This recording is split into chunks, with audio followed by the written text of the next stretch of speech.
Zan rufe shirin a cikin labari ɗaya da na samu a daren jiya.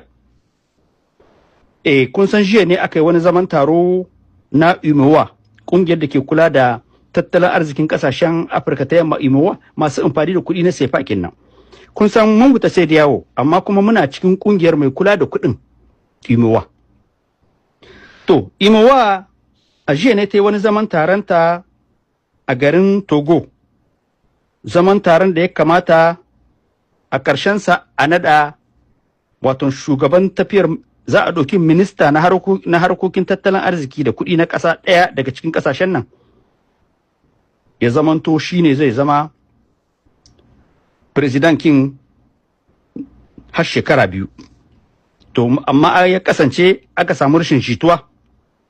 Yanzu bari bar ku saurari sanarwa daga kasashen haɗin gwiwar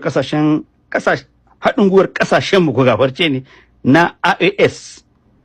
Wannan sanarwa ta fito a cikin talabijin ta kasar Burkina Faso. Zan fassara muku.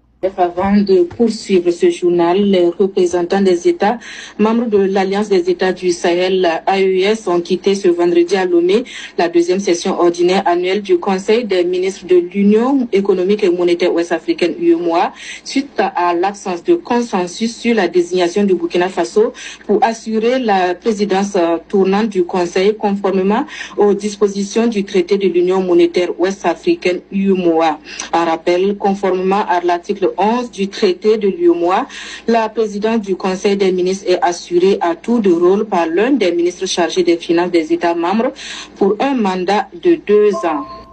Wato sanarwar ta tabbatar da cewa mun huta, ministorinmu sun huto tun taron bai kare ba, saboda ba a samu jituwa ba bisa kan wane ne zai jagoranci wannan kungiyar tsawon shekara 2 da suka wuce. To, alhali a cikin kundin ita wannan kungiyar a cikin article kinta na 11 ya tabbatar da cewa kowace shekara 2 ɗaya daga cikin ministocin harkokin tattalin arziki da kuɗi na ɗayan wata ƙasa shine ya kamata ya jagorance ta. A bana Burkina Faso ita ce ya kamata ta jagoranci wannan kwamitin wannan kungiyar ta UMOA. To amma aka yi tagarrama aka hana ma Burkina Faso. Ni zan faɗi wani abu. A cikin kwanakin nan duka na duba na gani ana ta faɗi. Wato shugaban kasar Ivory Coast Cote d'Ivoire Alassane Ouattara ya tsoma bakin shi kwarai cikin wannan al'amari, inda a lokacin da ya ji wannan zaman taron za a yin sa a Lomé, Togo, kuma Burkina Faso ita ce cancanta ta kama wannan ragamal har tsawon shekara 2, yace a'a shi da Faransa ta ɗirme mai gindi yace ba za a yi haka ba.